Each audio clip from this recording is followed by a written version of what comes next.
Novel محبت سے خدا تک کا سفر، تحریر مہوش صدیق، قسط نمبر 40۔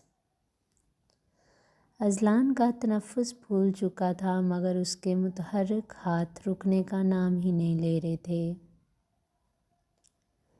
جب مجھے اپنی محبت کا احساس بھی نہیں ہوا تھا، میں تو تب بھی صوفیہ کے سامنے آپ کی سچائی کی ہی گواہی دیتا رہا، تو اب کیسے یہ سب؟ ذہن میں اتری اس نئی سوچ کی وجہ سے اذلان کے چہرے کا رنگ متغیر ہو گیا۔ اس کے لب آپس میں سختی سے بھینچے ہوئے تھے۔ اس کے ذہن کے پردے پر اپنی اور صوفیہ کی ملاقات عکس بن کر چھانے لگی، جس میں وہ برملا زینب کی حمایت میں بول رہا تھا۔ صوفیہ، تم نے اپنے اور میرے ریلیشن شپ کے بارے میں زینب کو غلط انفارمیشن کیوں دی؟ اذلان کمرے کے اندر قدم رکھتے ہی سخت لہجے میں گویا بتا۔ کیسی انفارمیشن؟ صوفیہ بوکھلا سی گئی۔ یہی کہ میں زینب کو چھوڑ کر بہت جلد تم سے شادی کرنے والا ہوں، جبکہ تم اچھے سے جانتی ہو میرا تمہارے بارے میں دور دور تک نہ ماضی میں ایسا کبھی کوئی خیال رہا اور نہ ہی آگے مستقبل میں کبھی ہوگا۔ اذلان نے بنا کسی لگی لپٹی کے اس کے منہ پر ریجیکشن کا زور آور تماچا دے مارا، جو سیدھا اس کے دل کے مقام پر جا لگا تھا۔ اذلان، میں ایسا کیوں کہوں گی؟ تم نے میرے ساتھ کوئی کمٹمنٹ تھوڑی کی ہوئی تھی جو میں زینب سے اس قسم کے الفاظ بولوں گی۔ صوفیہ صاف مکر گئی۔ زینب جھوٹ بول رہی ہے اذلان، میں نے اس سے… اذلان کو صوفیہ کے کہنے کے باوجود اس پر ذرہ برابر بھی یقین نہیں آیا تھا، کیونکہ اتنے دنوں میں اسے زینب پر اتنا یقین تو ہو ہی چکا تھا کہ وہ کچھ بھی کر سکتی ہے، لیکن اتنا بڑا جھوٹ کبھی نہیں بول سکتی۔ اس نے تب بھی آنکھیں بند کر کے زینب پر ہی یقین کیا تھا۔ مائنڈ یور لینگویج صوفیہ، آئندہ میں اپنی وائف کے بارے میں اس قسم کے حد تک امیز الفاظ ہرگز برداشت نہیں کروں گا۔ اگر تم نے ایسا نہیں کہا تو آئندہ کبھی کہنے کا سوچنا بھی نہیں۔ اور ہاں صوفیہ، آئندہ میرے پرسنل میٹر سے تھوڑا دور ہی رہنا۔ کوئی تیسرا میری اور زینب کی پرسنل لائف میں انٹرفیئر کرے مجھے بالکل پسند نہیں۔ اذلان نے اسے سنجیدگی سے بھرپور لہجے میں وارن کیا تھا۔ واضح نظر آتا منظر دھندلا ہوا اور پھر بادل کی طرح اچانک غائب ہو گیا۔ سوچیں تو گویا عروج پر تھیں۔ ایک اور منظر لہرایا جس میں وہ خود اپنے ہاتھوں سے زینب کے لیے کھانا بنا رہا تھا۔ اس کی پوزیسیونیس نے گوارا ہی نہ کیا کہ اشفاق اس کی بیوی کے لیے کھانا بنائے۔ اس کی ازلی پوزیسیونیس اس بات کی کہاں اجازت دیتی تھی؟ اس کا سر درد سے پھٹا جا رہا تھا۔ وہ ان لمحات کو ہرگز سوچنا نہیں چاہتا تھا، مگر ماضی کے دریچے تو بنا کسی توقف کے کھلتے ہی جا رہے تھے۔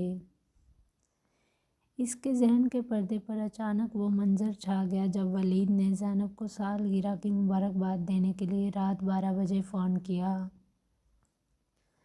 اذلان، جو سارا دن اس کے بارے میں سوچ سوچ کر پاگل ہو رہا تھا، اچانک کمرے میں آتے ہی زینب کے لبوں سے ولید کا ذکر سن کر فوراً آگ بگولا ہو گیا۔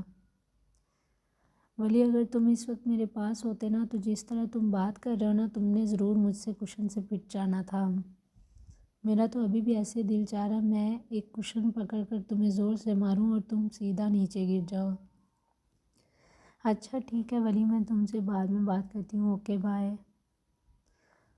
اذلان ابھی شوٹنگ سے فری ہو کر گھر واپس آیا، مگر کمرے میں داخل ہوتے ہی اس کا استقبال کشن کے اسوار نے کیا تھا۔ اس کو اتنا غصہ کشن پھینکنے پر نہیں آیا جتنا زینی کے منہ سے ولی کا ذکر سن کر آ رہا تھا۔ ایکچولی وہ میں… زینی شرمندہ سے لہجے میں وضاحت دینے لگی۔ یہ آپ کے ولی کا گھر نہیں ہے جہاں آپ یہ سب بچکانہ حرکتیں کرتی تھی۔ آئندہ میں آپ کو اس طرح کشن اٹھا کر پھینکتا ہوا کبھی نہ دیکھوں۔ جانے کیوں آج زینب کو اپنے برتھ ڈے کے دن اذلان کا یوں اسے ڈانٹنا بالکل بھی اچھا نہیں لگا تھا۔ اذلان تھوڑی دیر بعد فریش ہو کر واپس کمرے میں آیا تو زینی کو کمفرٹر میں لپٹا اپنے پنک ٹیڈی بیئر کے ساتھ ہگ کیے سوتے ہوئے پایا۔